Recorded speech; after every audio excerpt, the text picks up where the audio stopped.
नमस्कार दोस्तों, आज की इस वीडियो में हम सीखेंगे कि बैटरी में एएच का मतलब क्या होता है। जैसा कि आप लोगों ने सुना ही होगा कि 100 एएच की बैटरी है, 200 एएच की बैटरी है, तो ये एएच बैटरी के ऊपर हमें क्या बताता है।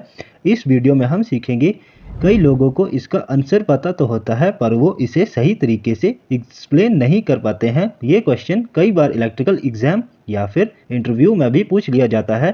तो दोस्तों, पूरी इन्फॉर्मेशन के लिए इस छोटी सी और इम्पोर्टेंट वीडियो को लास्ट तक जरूर देखिएगा, आप लोगों की सारी कन्फ्यूज़न क्लियर हो जाएगी। तो दोस्तों, बैटरी पर जो ये एएच लिखा होता है ये इंडिकेट करता है कि बैटरी की कैपेसिटी कितनी है, मतलब हमारी बैटरी कितनी पावरफुल है और हमारी बैटरी कितना लोड ले सकती है। दोस्तों, इसको अच्छे से समझते हैं। तो दोस्तों, मान लीजिए कि मेरे घर में फ्रिज है, फैन है, टीवी है और ये सब लोड ऑन है, मतलब सप्लाई से कनेक्ट है। तो यहाँ पर अगर मैं 100 एएच की बैटरी लगाता हूँ तो समझ लीजिए मुझे वो बैटरी 2 घंटे का बैकअप देती है। वहीं अगर मैं 100 एएच की जगह 150 एएच की बैटरी लगाता हूं तो वो बैटरी मुझे 3 घंटे का बैकअप देती है। तो इसका मतलब कि जिस बैटरी का जितना ज़्यादा एएच होगा वो उतनी पावरफुल होगी। तो दोस्तों, अब हमारे पास दो बैटरी है, एक 100 एएच और दूसरी 150 एएच की बैटरी है। तो दोनों में से पावरफुल कौन सी रहेगी? 150 एएच वाली। तो जिस बैटरी का एएच ज़्यादा होगा उस बैटरी की कैपेसिटी भी अधिक होगी। तो दोस्तों, अब ये जानते हैं कि बैटरी पर जो एएच लिखा है वो है क्या। इससे आपको कंसेप्ट और अच्छे से क्लियर होगा। बैटरी पर जो ए लिखा है इसको हम एम्पियर बोलते हैं और एच को हम बोलते हैं हावर्स, मतलब एम्पियर हावर्स। तो 100 एएच की बैटरी है तो 100 एम्पियर हावर। दोस्तों, कोई लोड है जो 100 एम्पियर करंट ले रहा है तो वहाँ पे मैंने 100 एएच की बैटरी कनेक्ट कर रखी है। तो इस लोड को हम 1 घंटे तक चला सकते हैं इस बैटरी से। वहीं पे दोस्तों, इसी सेम लोड के लिए अगर मैं 200 एएच की बैटरी का यूज़ लूँ तो हम 2 घंटे तक इस लोड को चला सकते हैं 200 एएच की बैटरी का यूज़ करके। पर दोस्तों, इसी जगह पर हर कोई गलती करता है। क्या गलती करता है, आप इस एग्जाम्पल की मदद से समझो। तो जैसे कि ये दो फैन हैं जो कि 80 वाट के हैं, तो इनका टोटल लोड हो गया 160 वाट और साथ ही में लाइट भी लगी है, ये 40 वाट की एक ही लाइट लगी है और घर में एक टीवी भी है जो कि 100 वाट की है। तो इस एग्जाम्पल के लिए मेरे घर में इतना ही लोड है, तो टोटल कितना लोड हो गया? 300 वाट। तो दोस्तों, मेरे को अभी पता चल गया कि मेरे घर में 300 वाट का लोड है। तो ये जो मेरे सारे लोड है ये सभी लोड ऑन है। तो अभी हमारे इस लोड का करंट निकालने कि कितना करंट खर्च करेगा मेरा ये टोटल लोड। तो दोस्तों, आपको पता ही होगा कि पावर का फॉर्मूला क्या होता है, P is equal to voltage into current into cos theta. तो कॉस थीटा क्या होता है दोस्तों? पावर फैक्टर को कॉस थीटा बोलते हैं। तो अभी हम करंट कैलकुलेट कर लेते हैं। पावर हमें पता है कि 300 वाट है और हमारे घर में जो वोल्टेज आता है वो 220 वोल्ट मान के चलते हैं और करंट हमें पता करना है। और पावर फैक्टर घरों का नॉर्मली 0.8 से 0.9 रहता है, तो हम यहाँ पर 0.8 मान के चलते हैं।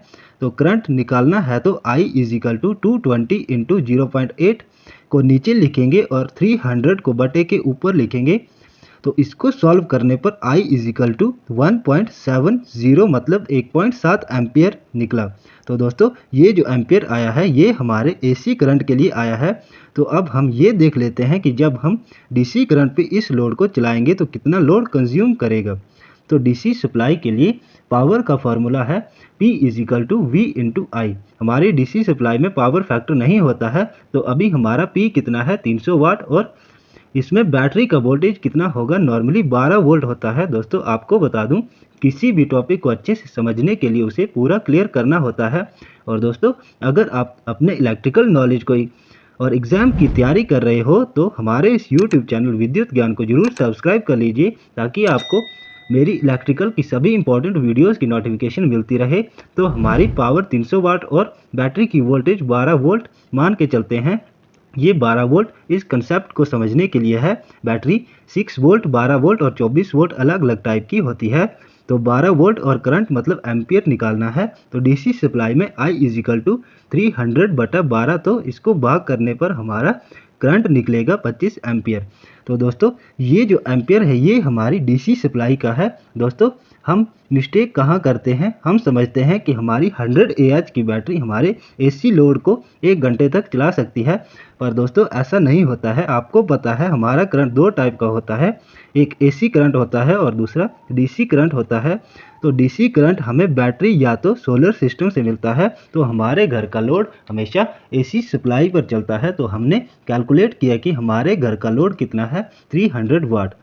इस लोड को चलाने के लिए हम 1.7 एम्पियर लोड की ज़रूरत होती है, तो जो कि एसी करंट है। लेकिन दोस्तों इसी लोड को हमें अगर बैटरी से चलाना है, मतलब हमारे 300 वाट के लोड को बैटरी से चलाना है, तो सेम लोड के लिए हमें अब 25 एम्पियर लोड की ज़रूरत पड़ेगी। तो जैसा कि हमने 12 वोल्ट डीसी बैटरी लिया था, तो मगर हम सीरीज़ में 2 बैटरी कनेक्ट करते हैं तो वहाँ पर 24 वोल्ट हो जाएगा। तो इस सिचुएशन में हमारा करंट और कम हो जाता है, पर ये चीज़ हम किसी और वीडियो में सीखेंगे। तो अभी हम ये समझ लेते हैं कि 300 वाट का लोड है अगर, तो हमें 25 एम्पियर करंट की ज़रूरत पड़ेगी जो कि डीसी सप्लाई का होगा। तो दोस्तों 300 वाट के लोड के लिए अगर हम 25 AH की बैटरी का यूज़ करते हैं तो ये बैटरी हमारी 1 घंटे तक का बैकअप देगी। सिंपल है दोस्तों।